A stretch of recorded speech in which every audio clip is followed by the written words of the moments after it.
Yam Satina Kudong Tiningai Nupa, Nico Jenkins. Mapandanada, Gel Manung the Fawa, the Kimatic Satiman Madagi, Kudong Tiningai Women Madagi, Judge of the Punsilga Semba Panalamana, Jahi, Jamligi Yankai, Padok Tabaki, Right Doctor of Criminal Nico Jenkins, Akariba, Jahi Jamli Yankaiba.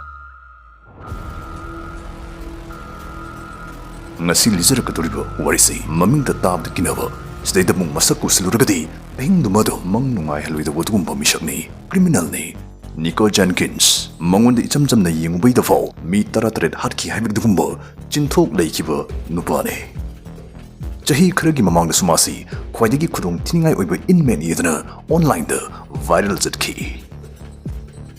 Mana kamai to crime sing torubugi, Mabo Suktiva, Jay Jamri and Kai Jail Tambukai Viscumbo, Jarak say Piribano Haibu, Masagi videos the Gekoi, Mamutana community. Being in the Gihonanico, Magi Mung the Gihoraga, Matung Chadaba, Nap Chadabakia Tuina, Haktin the key. Tutu, Sibum Ting Bune, Magi Mamampa, Mokram Mandun Kaka Mama Mapal Loimaxi, a Tomasa crime, my mother, Jeneva Muina Yambane. Pura mo imong sidiking kupu amugumbani haijariba. Adabu hoy,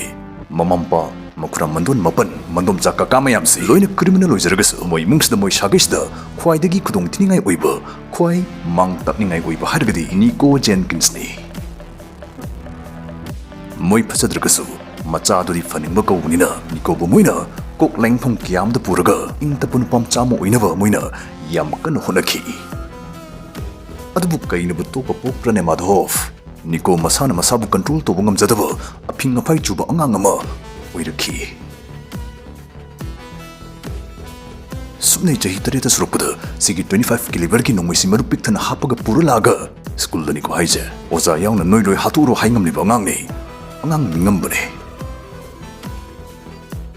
Hello friends, ngasidi PSC amdi Syria Eki official partner oibo 1xbet kobo stagi dom cricket football tennis live match yengaga sina 20 sina poni hype the predict biraga iPhone left off amdi sale gi manamathum kia PDP FSC gi matang da haijarumge the makal mathel game kia ama yauri adomna thuruk thuruk sale da su Paytm bank crypto amdi PayPal na chingdagi irai line lof thok su ya halli master 24/7 customer support su thamli register to buda sigi promo code sina biraga adong ahan deposit rupees 66000 fau phangbi yabagi Khudongchaba piri interest level pin comment gi link pangbigani natraga Google the 1xbet haina thiraga yam line register to busu miya gani promo code season ba kawbigano yam nungai ni yingbiu nungai na thoibiu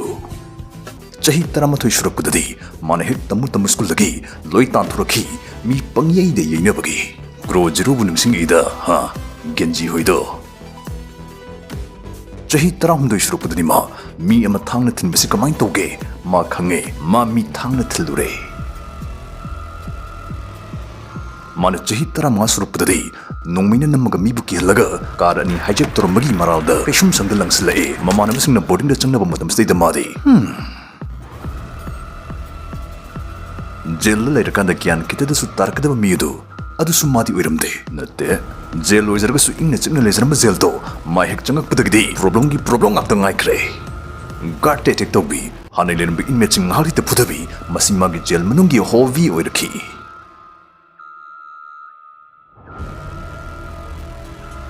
Sigma magi jail manungi crime sing ses paraga court na mabo jahi tara makai jail da thambagi right taraki chaka jahi tara makai si hokre aduna ma jail lagi thora e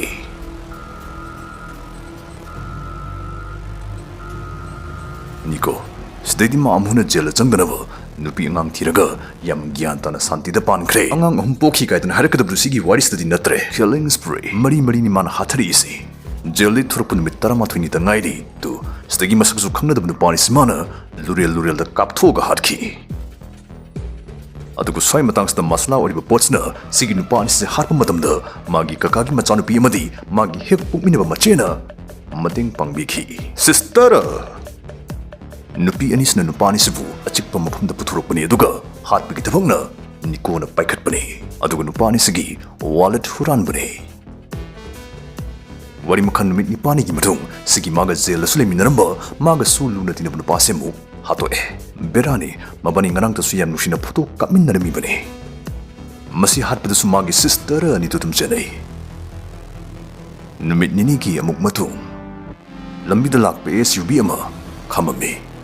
aduga sida tongakpi sigi Andrea Kruger haribi angang ahungi mama si mana yam nungsi leitana nongmai maru mari kapsunduna hatok piki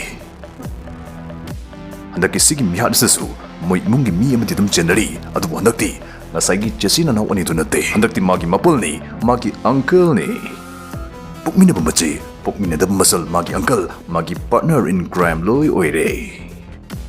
adubu yam special oiba mi amuk swali magi partner amuk swali mommy niko na sigi nupisi harpada seasonary nongmai marusi magi apukpi mamana thoina leibri bani hey ma nangbu karambi maro haujuk wari sigi yam nokning bamatang amamung yosle madudi niko sana suruk lamjaw to huigum post mayung punganda hanjali dana mabu jamjamna police na phaki mabu mihat pani haina chingnabagi phabu iramde adu bulong daudi nungdum da mala ole duni police officer mani jamjamna phagi tawraga mi sirsing sinang nani ne dana haidu sane adugadi madi mabuk mangabnina mana hat pani dana dokta loina haidurakhi adubu maralsi yazaragasu man hairapigi mongsi top topi madudi mana sumna hairakhi mana moi mari halido Egypt lin gilai up for pista kathoki bane linsi mai mamungda laga mi mari halu hairamdagi hat pani dana khummakhi adai ko na masulin gilai sigi manak to thagat kinaba langba hurukhi jerkta niko jel leine marai bakta bletana shatan haina hakchilakhi amadi linga manana bani dana maraidu tangkai khaidu charumki loinana simadi mai lipstick to sulin manabani dana matondu khara lenthatcharumki sangnaba yararoido siguma magi lamcha sajachna court na mabu makok chakpa mi amani dana lobuna mabu dok hekta sibagi charak pibi yaramde amuk smana gata gi source of lamamulaga pulab yosin kibagi thodo umsu laikhrabane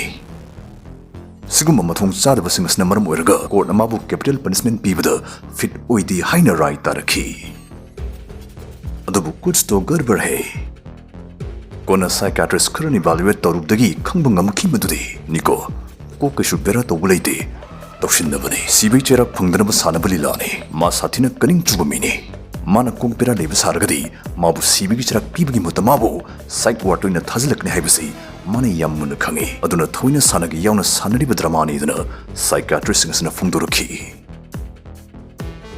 adubu masi oidnasu mabu hatpagi muhutta mapunsigi jail thamba haiba rights tagi ahong balaitana sumuk leiri loislapusda aigi yumda chathajagadaba spoken English course amagi matangda haijaramge